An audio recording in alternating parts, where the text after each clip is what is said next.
Turnover! What is up, coaches, cheerleaders, and Warp Spawn? Today we are talking about Cincy Bowl 10, a Blood Bowl tournament held in the Rio Casino as part of the Las Vegas Open Gaming Convention. This year ended up a bit shy of 100 coaches showing up to duke it out. This will be my third time covering this event, but the first time I did it as media for the convention and not participating. You'll see it got a little crazy and there were twists and turns all throughout. Remember, if you like what you see, please like, share, sub, spread the love. I've been getting higher views lately, but my percentage of viewers that are subscribed is down to like 10%, so clicking that button makes a world of difference for me. Let's not waste any more time jumping into the juicy details, as if you want to see more about the convention itself, you can check out my LVO 2025 video on the channel. The packet for the event used the Games Workshop tiers, with the exception of kicking orcs back up to tier 1. The available inducements were what you would expect, and stars were banned across the board except for the event-specific one, a demonic fellow with 2 heads that would switch between being either a ball carrier or a beat stick on any given turn. Skill points were generous, and there was no stacking, but 1150k for roster brewing meant any list could get the tools they wanted for the most part. Consequently, there was a good mix of bash and dash in the roster selection, with Necro stealing the most represented spot and Goblins hanging out at the bottom. Without getting ahead of myself too much, the top tables were all over the place in terms of representation. The hybrid style teams seemed to be more popular picks overall, and the star player for the event also had a healthy showing. I'd like to point out Brian Hopkins' Skaven as being straight up menaces for the majority of the tournament, as he hung out in the top spot. He took our regional West Coast Grand Prix title as well, which tracks West Coast tournaments, so it was a fiery season for him for sure. Here's that list for anyone interested. Round 6 was particularly wacky. The top 2 tables ended in draws, with table number 2 seeing one player snake a dodge to blitz the ball carrier Noblar, while the Noblar immediately snaked on the tripwire to win the tournament. I don't expect to see anything like that happen again anytime soon. After the rounds had finished, after 2 days of tough competition, we had the awards. Chandler Brooks with his Black Orcs Gasoline Gizzler. Where you at, Chandler?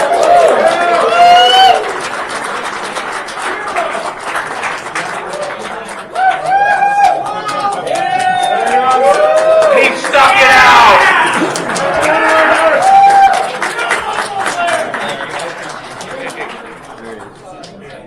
Thank you. The wooden spoon, everybody. All right, best painted Nabark model. That goes to Jamie Dyer Limon.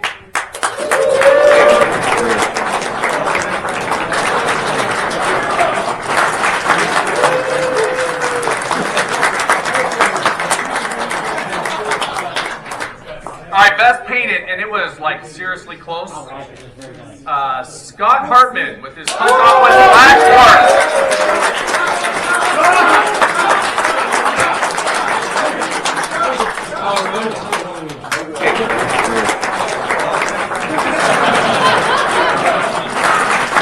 He's always saying that because he was actually second place in painting.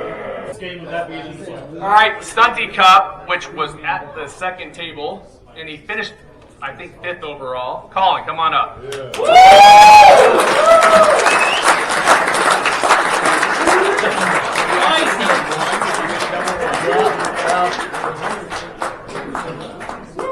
Best defense, only giving up 3. There's a couple teams that only gave up 3, but highest standings, Brian 2.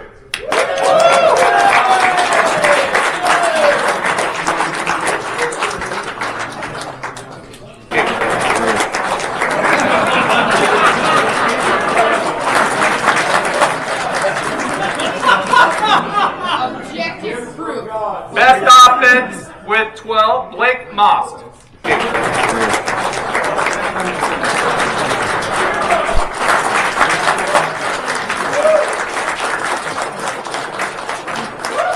Most brutal with 25, Alex Burton.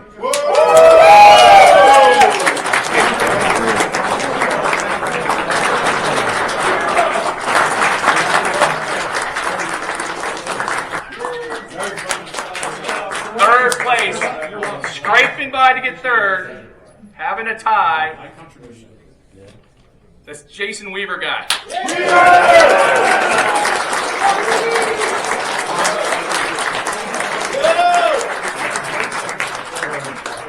Not taking a loss. Ferociously good! I'm done. Say what? Runner-up, Hunter Apple, with an amazing final table game.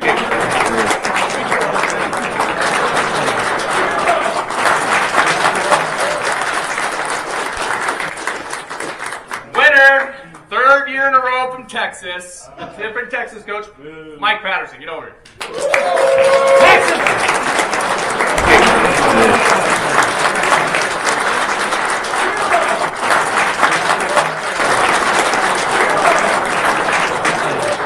The runner-up and/or second champion, Hunter Apple, was gracious enough to give me some words about his performance and some other topics.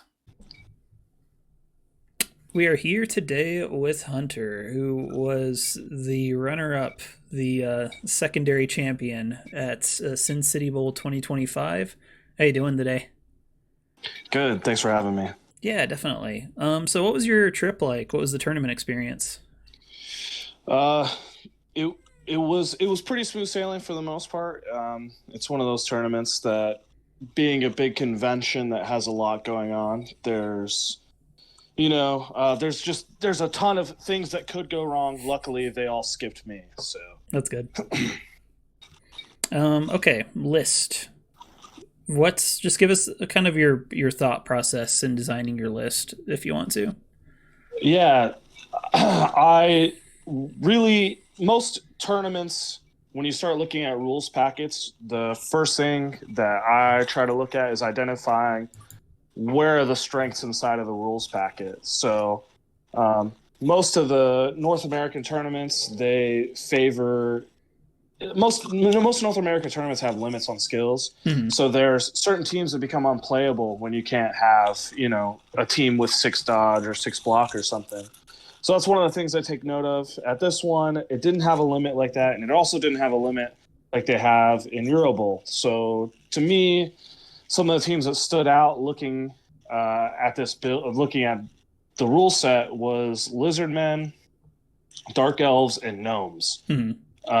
All 3 teams really benefit from the European style of not being limited by the amount of skills you could choose, and not being limited by you can only have 4 dudes with dodge on a team, as is the current rules for Hungary. Yeah. So for me, after assessing what part of what races I probably would expect to be there, and also what the strengths of different teams were, the next part was identifying what I thought was strong for myself, Mm-hmm. and something that I was looking forward to playing. Because at the end of the day, it's supposed to be fun, even though it is competitive. You have to play something that you would enjoy playing. So it was really a toss-up for me between playing Lizardmen and playing Dark Elves. The thing was the star player, Neb Prokovic, or what, the Neb Mark combo, Mm-hmm. was a really strong unit and the only star player available. Yeah. And because of that and how good he was, it felt like he was a must-take inside of this tournament. So the hardest part inside of list building was trying to figure out which team he might fit best in. And I found it the easiest to be inside of, Dark Elves. And that's what I ended up taking for this tournament. Okay, cool. What was your skill selection like? Skill selection was... I'll start off with the whole thing. So I took 4 blitzers, 1 witch, Neb, and then 6 linemen to have 12 players. Yep. Or no, sorry. Scratch that. I took 4. Sorry. You're good, took 4 blitzers, 1 witch, 1 runner, and Neb, and then the rest is linemen to have 12 players. The reason being is I really wanted to have 3 rerolls. When you're elves and you get to have a lot of rerolls, 3, 4.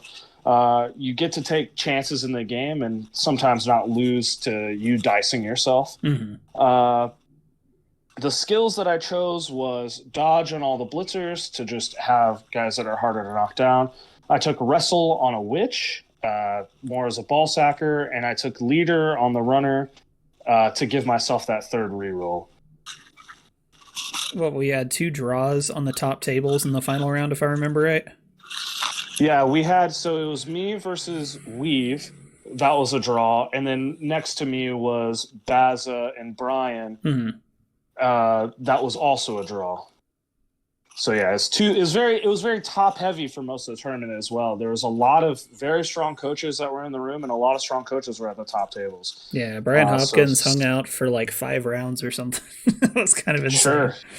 Yeah, it was awesome. He got up there and defended himself, and he was one of the guys I ended up playing against to get onto the top table. And he kind of had a brutal game against Els where he caught a lot of casualties kind of early. So yeah, definitely. So after your performance, is there anything that you would have changed going in thinking about it, or do you think any changes might have been matchup specific if you just psychically known what you were going to run into? I think the biggest thing is coming into this tournament, I did have a plan. So after I chose my team, which is being Dark Els, I also was building them with having a particular game plan in mind. This game plan for this tournament was I'm pretty much going to DACA against everything. Just meaning I'm going to play a withdrawn offense. I'm going to make them come to me, try to create space inside of towards the back end of the field. Save all of my dice rolls for one turn, like hard dice rolls. Yeah. Try to make a breakthrough. Then have all this extra space to leverage my speed against a lot of teams. Knowing that, there was a couple of games where I was like, I saw something and I was like, I'm not going to DACA. And it ended up biting me. And I, a lot of times, was getting, I was able to get lucky in bailing myself out of it. But I didn't stick to my original game plan. So if I was doing it again, I'd go back and say, I wish I was more disciplined and executing the game plan that I had set out doing from the start. Yeah. Well, I mean, again, it was like multiple draws at the top tables. Like, this was a crazy event for sure.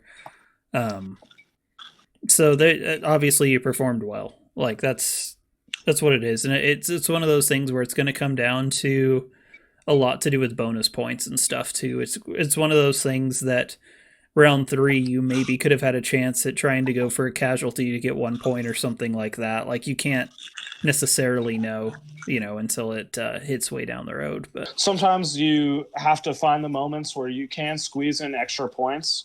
But for me, it's a lot about playing good positional Blood Bowl and, letting the time come to me when I need, letting the time come to me when it needs to happen. So, yeah. Yeah, as far as preparation, I mean, we're both in TJ's Discord server, which is the totally secret, not secret, like breeding ground for the future super soldiers of our nation. But yeah, overall, like it seemed like, I mean, correct me if I'm wrong, but he's definitely helped out a lot. Yeah, I would say, to definitely bringing up TJ, the Lone Wolf Jackson, has been imperative to this last to what I'm trying to accomplish inside a competitive Blood Bowl. He's trying to create players that understand this game at a high level of depth, and just trying to be critical inside of this dice game. I would say a lot of my preparation isn't thanks to practicing with him and practicing against other mates that are inside this Discord, which is totally not a secret. Being able to identify what we needed to do and play, and then go into analysis post game and correct our mistakes, getting the reps to be able to play, at a high level, I would say was imperative to this tournament and also to the rest of the tournaments I plan on attending this year. Yeah. Okay, and if I'm not mistaken, you're also doing the Team USA Euro Bowl tryouts, right? Yes, the tryouts as of now have ended. It was 5 rounds of people that were trying out for Team USA inside of Budapest. So yeah, it was 5 rounds of highly accomplished coaches, and it was some high level Blood Bowl that we're training over and fumble for. The goal is we'll have the team of 8 to compete, and then some other guys who are willing to travel, playing in the open side, to represent USA. Well, I think it's safe to say you probably did better than me in final standings, but we're not going to talk about that. Maybe. I think if we go back to what I was saying earlier, trying to identify what was strong inside of the rule set, setting ourselves up to succeed, with the things that we're immediately in our control before we even roll a dice, I think is imperative to the greater amount of success. So like inside of that, if you don't mind, like inside of that Euro Bowl, the things that I thought were very strong was Elven Union. It actually wasn't just me, but the things that me, TJ, and a lot of our other guys identified as being strong was Elven Union, Vampires, these agility teams. This tournament definitely looks like it's going to be dominated by Agi teams for the most part. Yeah. No, my Khemri run did not go great, and at first I was fighting elves, and then it slowly started dropping to bash teams, and it looked like that was just kind of settling towards the bottom. It was like, all right, that's fine. But yeah, no, that'll be interesting for sure. Is there any advice, I mean, other than getting reps in, getting match analysis, things like that, any advice you would give somebody who might be interested in getting into the competitive scene, maybe looking to advance just past the, casual tabletop or small local league like level? Absolutely. I would like to start off with maybe just a little bit of background. This last year for me was like my rookie season of playing competitive Blood Bowl. A lot of it was met with struggles, frustration, and trying to understand what the game is. I think the biggest advice I give people, especially if they're wanting to start playing competitive Blood Bowl, is to listen and to be humble. Yeah. So there's things that don't seem intuitive. There's things that don't seem to make sense, but I promise the more you practice and the more that you are critical about what's happening, the more it will make sense. One of the very early lessons I got was from TJ, and he asked, "Oh, why'd you hit this guy here?" And I said, "Oh, it doesn't matter." And he hits me with, he goes, "Oh, it matters." He goes, "Every square matters. Every square that you choose matters. Every square you go to matters." And that's such a small detail. That's a detail of the game that, a lot of us might overlook because we see ourselves succeeding maybe when we shouldn't succeed, and so we get false positives. So I would say be humble, be critical, and be willing to learn. That would be my biggest advice for people who are wanting to start being in the competitive scene. I'd also wouldn't be scared to ask people for help, right? There are certain people that have played for a long time that still continue to do well, and I think seeking their advice and seeking their counsel, I think everyone is genuinely nice that plays Blood Bowl. And I would seek them out, try to find a coaching session, try to find, someone who can teach you, find a mentor. So that's pretty universal advice for life. If you're ever trying to, get better at something, artistic, competitive, whatever, is finding a mentor and learning from them. Yeah, so. I agree. Definitely. And there's some of that stuff that you could learn with self-practice, but if you have somebody around to just show you really quickly, you might learn 10 lessons at once instead of having to individually learn those 10 lessons, that kind of thing.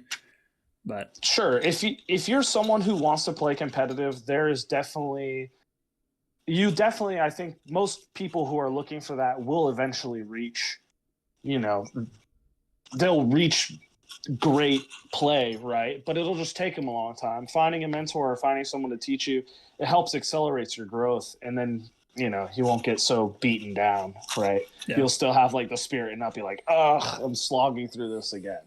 So definitely. Yeah. Thanks for taking the time to talk to me. Were there any shout outs you wanted to throw out or anything? Yeah, I really want to thank my coach TJ and also my coach Soul, or John Lackey. So both of those guys were imperative. I also want to thank Brian too for taking on his captaincy for the U.S. team and for his success last year. Yeah. I also want to say thank you to you for letting me talk about my experience and Oh, definitely. also being a content creator. It's great. So I really appreciate it. Yeah. No, see, you can forgive me for like forgetting your name 14 times. So Yeah, that's fine. I'm somehow the most unmemorable person. It's fine. I swear, It doesn't bother me at all. dude, I had gaslit myself into believing that I played you round 1 of Sin City Bowl the one year, and that you were playing Morg Snots, and that your Morg had like double skulled or something and removed itself, but then you proceeded to get most casualties by the end. That was a completely different dude, and I'm like sitting here like. It's bad that I encounter a lot of people, but still I'm like, man, that was the whole thing. I am pretty sure at Chaos Cup there I was talking to people and we were kind of watching one of your games. I stood off a little distance and I told them that exact story. And I was like, yeah, that's the guy. He came back and then got most casualties. So somebody out there is like, oh yeah, he's that guy that got most casualties that one year. So I don't know. Yeah, I think all of us log hair bearded dudes somehow all look the same. So it's not your fault, but it's very funny. So I'm glad we've cleared that up. It would never be me taking Morgan Snotlings. It couldn't be me. So I just need to get that off my chest publicly, let the nation know. But Sure. I appreciate it. I forgive you too, but I appreciate it. Okay. I didn't ask for your forgiveness, but sure. Well, you get it anyways. All right. Thanks for chit-chatting. Absolutely.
Of the 3 Sin City Bowls I've attended, this one ran the smoothest by far, and lots of folks had a great time in the process. I think seeing the top 2 tables draw the final round, and Bozikstein's Ogres being a tripwire away from winning it all will stay burned in my memory. I'd like to thank Frontline Gaming for letting me cover everything, and again, check out my main LVO convention video if you like, as there is a lot of other systems being played too. My favorite part, by far, was when you kept on watching Turnover!